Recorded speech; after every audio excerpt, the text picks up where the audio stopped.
Good afternoon, everybody. I'm Clayton Bauman here with Carolina News Now. Thank you for joining me and welcome to Friday. We are just about arrived to the weekend here in North and South Carolina. As always, bringing you the weekend stories from here in our state, North Carolina. We are located in Greenville, North Carolina, which is on the eastern part of the state, and also bringing you stories from down in South Carolina, several different areas, Columbia, as well as Charleston in South Carolina. I want to start things off, as we always do, with a check of your weather to help you plan out hopefully what is going to be an exciting and relaxing weekend for everybody who is watching. Well, we did start off the week with some hefty wet weather. We are going to be tracking the next round of active weather, but it's not going to be a washout like we saw earlier. So here's the timeline on things.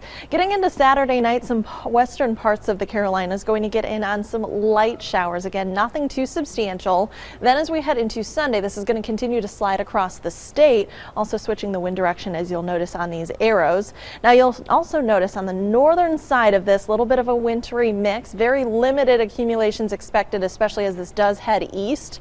Here, this rain is moving through Raleigh as we head into Sunday evening, and then Sunday night continuing to watch that slide across the east. Some of this could be tossing some rain down toward Myrtle Beach as well, but Charleston really should stay dry throughout the course of this system. And then here's Monday morning, once again dry for a little bit of a stretch. Not too bad there.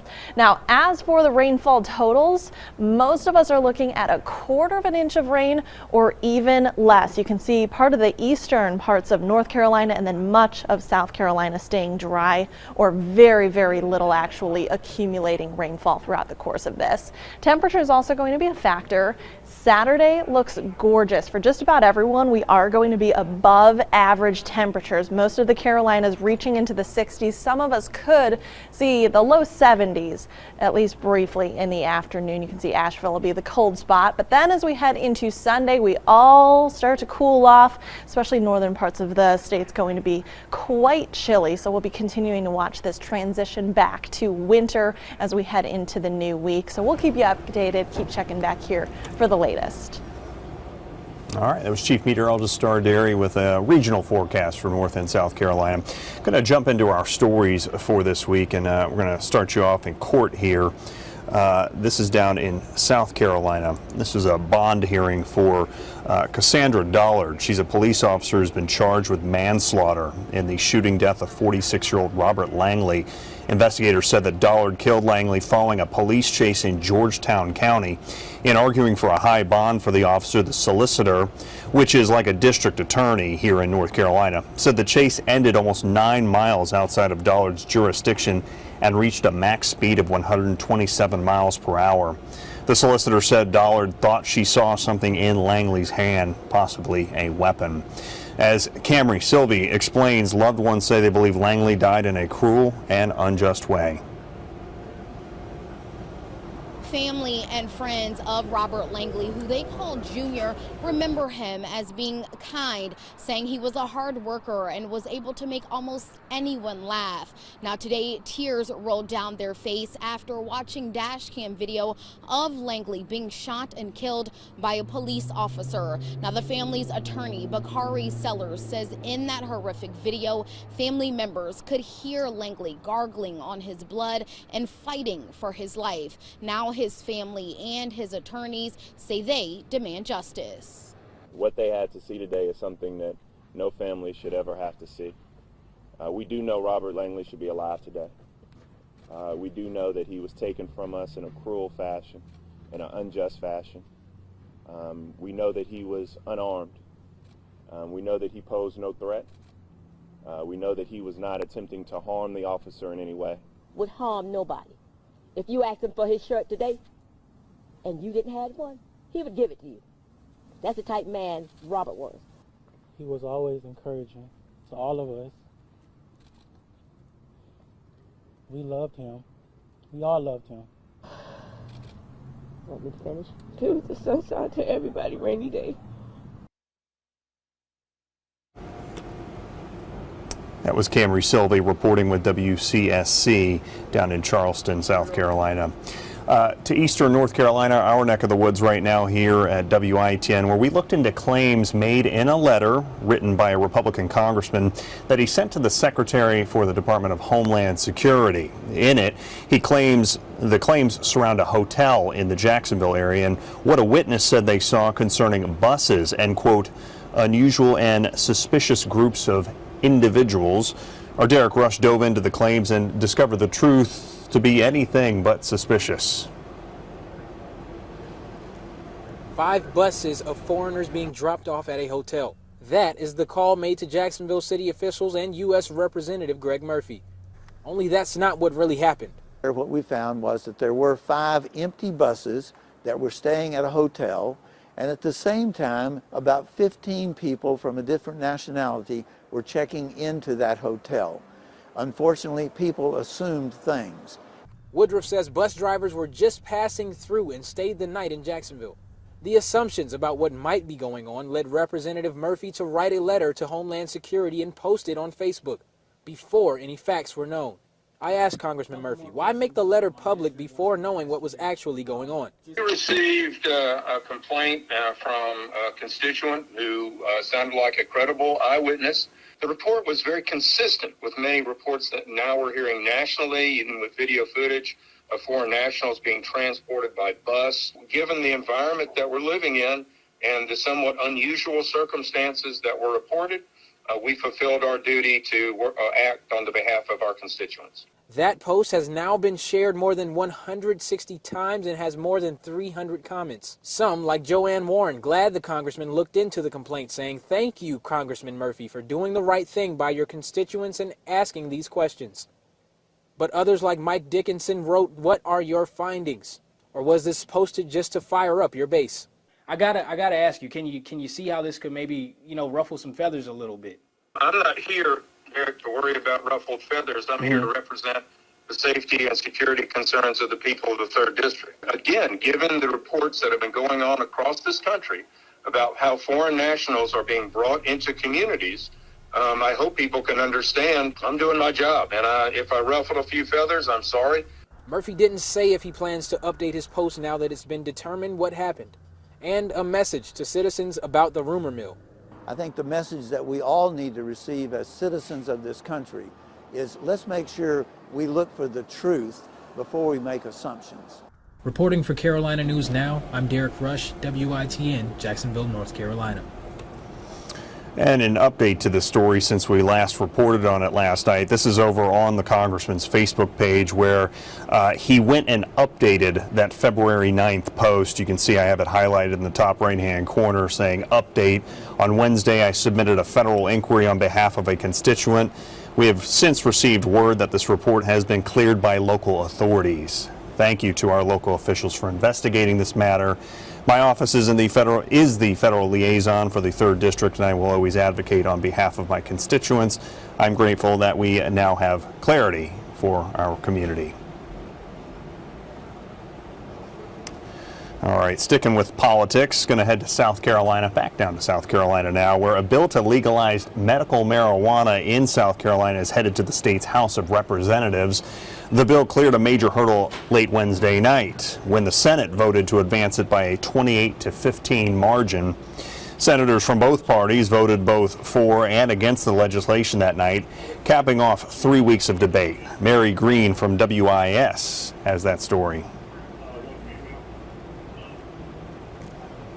At this point, it's unclear how the House will handle this bill. Once it's introduced next week, Tuesday, it would need to be advanced 3 more times, including through a vote of the full House of Representatives, before it could reach the governor's desk. But we do at least know, after weeks of debate, what the Senate is now sending over to the House. The bill's lead sponsor, Senator Tom Davis, has described it as the strictest and most conservative medical marijuana legislation in the country, compared to the 37 states where it's already legal. The bill only allows for use in oils, salves, patches, and vaporizers, so smoking marijuana would still be illegal. A dozen medical conditions, including cancer, multiple sclerosis, and epilepsy, would qualify for prescriptions, which doctors would need to approve in person. Senators okayed these terms after 3 long weeks of debate. Even those that were opposed to the bill, I mean, they could have just been opposed, they could have ranted against it, they could have tried to delay things. They didn't. They expressed their concerns, but what they then did is dug in and tried to make the bill better. And so what you saw the last 3 weeks is what's supposed to happen in a representative democracy. The bill was heavily amended in recent days, with more than 70 amendments proposed overall. Among the changes that were approved in the bill in its current form, priority for the limited number of grow licenses would be given to established South Carolina farmers. Cities and counties could opt out and prohibit medical marijuana from being used in their jurisdictions. A 6% sales tax would be tacked on. And pharmacists would play a bigger role, as only certain licensed pharmacies would be able to dispense the drug. And I think that brought a lot of votes onto the side of the bill. On the dispensing end, we really needed a medical professional to be there to address some of the concerns. So I think that was the biggest thing that changed. The governor said it's too early to know if he'd sign or veto medical marijuana legislation. It was premature to say. We have to see what's in a bill if there is one. If this bill doesn't pass the House and get to Governor McMaster's desk by the end of this legislative session in May, then it dies. Now, Senator Davis told me today that he respects the House's process and that he'll make himself available to House members as they consider this bill, and that he also believes the way the bill is now written, that it's legislation that the governor would ultimately sign.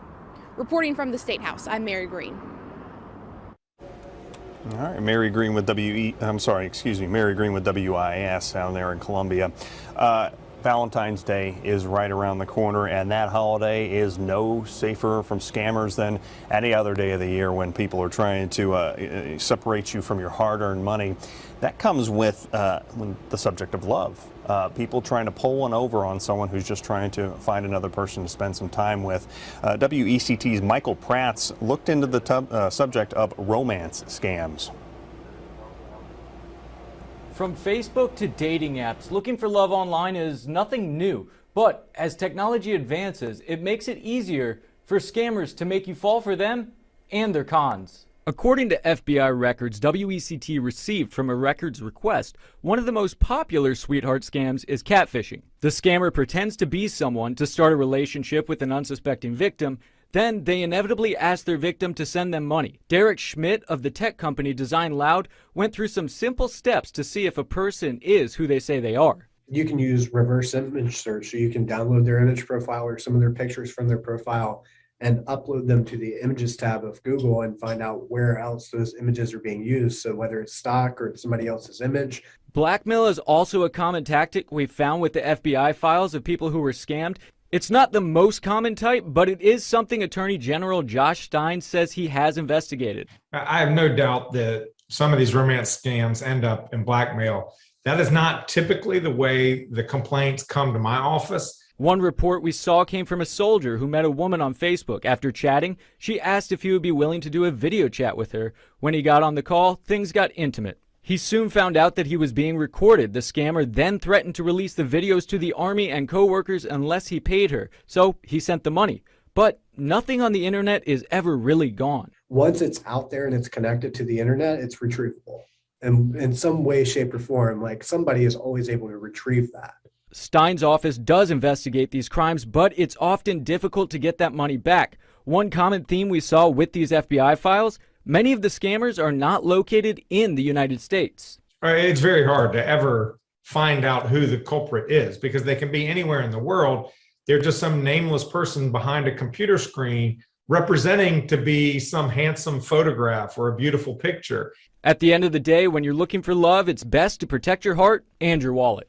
Stein also said that the elderly are frequently targets of these scams, and the average person loses about $50,000 due to them. For Carolina News Now, Michael Pratt, WECT News.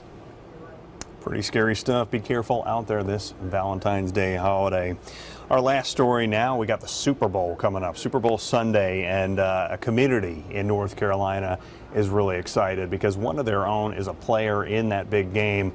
Brandon Hamilton with WBTV introduces us. Just a few years ago, BJ Hill walked the halls here at West Stanley High School So walk with me. You see this sign, Good Luck BJ Hill and the Cincinnati Bengals? Well, that just tells you how proud he's making this community. Each direction you turn, in the small town of Oakboro, you'll see orange and black. There's a reason for that. Absolutely. Only way to go. Sunday, West Stanley High School graduate BJ Hill will take the field at SoFi Stadium. His Cincinnati Bengals face the Los Angeles Rams in Super Bowl 56. Cincinnati Bengals, BJ Hill. I'm so proud of him. We're rooting for him to win. We just want to pray for his safety. We hope the Bengals win. Wednesday, the community came to the school to pick up their game day gear. BJ Hill Super Bowl 2022, the t-shirts read. Just knowing that he's going to have the ability just to be there is one thing, but the impact that he's made to get there is another. What started out as a goal to sell 500 t-shirts quickly turned into 1,500, says mom Myra Hill. Ready to get this party started to go get this win. And he's worked hard for this, and he's been waiting a long time. We are very excited. This is something that my brother has worked hard for since he was a young child, and every kid's dream that plays football is to go play professional football and make it to the Super Bowl. When the clock hits 0 Sunday night, there will be a winner on the field. Off the field, BJ's already left his mark in this community. I had always told him, this is what he's wanted. I said, just go for it. Go for the goal, and he's going for the goal. I always tell him, if he can do it, they can do it. If you come to a small town with one stoplight, you can do anything. Brandon Hamilton reporting for WBTV out of Charlotte. Certainly good luck to him, and good luck to the nerves of that community who's going to be watching that game. We're almost done with our show for this week, and I end things, though, with weather like we like to do to get you started for the weekend. Well, as the weekend does near, we're continuing to monitor the forecast. Of course, we started off the week on such a wet note, washout conditions across most of the state. But as the week progressed, we warmed up and brought back the sunshine. Now we're tracking our next weather maker again. Now, most of Saturday, perfectly dry, and most of us actually going to be quite sunny as well. But here's as we head towards Saturday evening, couple light sprinkles in the western portions of the Carolinas. Then this continues to track across the state heading into Sunday morning. Here's first thing around 5 a.m. You'll notice the northern part of this system does have a little bit of snow mixed in there, so it will be something to monitor, but at this point does not look significant, and a lot of that should actually be melting on its way down, actually turning into rain before it hits the ground. Here's around 2 o'clock in the afternoon on Sunday, starting to see this rain moving from Greensboro into Raleigh, some tail end of that still in Charlotte. Then we head into the overnight hours, and this is mostly in the far eastern portions of the state. Only isolated sprinkles could be wrapping around on the back side of this, but could even throw a little bit of rain toward Myrtle Beach. Rainfall totals on this look to be minimal. In fact, I'm going to run you through this next model so that you can see that. The green indicating where these numbers could be between 1/4 and 1/2 inch. Very few of us actually even going to reach anywhere close to that. Mostly through the eastern portions of the state will stay under 1/4 inch. Through South Carolina, hardly any rain actually expected at all out of this. We're going to go from warm temperatures on Saturday to much cooler on Sunday, so big difference for the 2 days of the weekend. And then of course we'll continue to keep you updated, so keep checking back here for the latest. All right, Chief Meteorologist Star Dairy with your weather to plan the weekend. I'm Clayton Bauman with another week of Carolina News Now. Thank you as always for joining us either on Facebook or on our live stream. And whether in your South or in North Carolina, we thank you for joining us each week for this. I'll be back next week with another slate of stories for you. Thanks for joining me.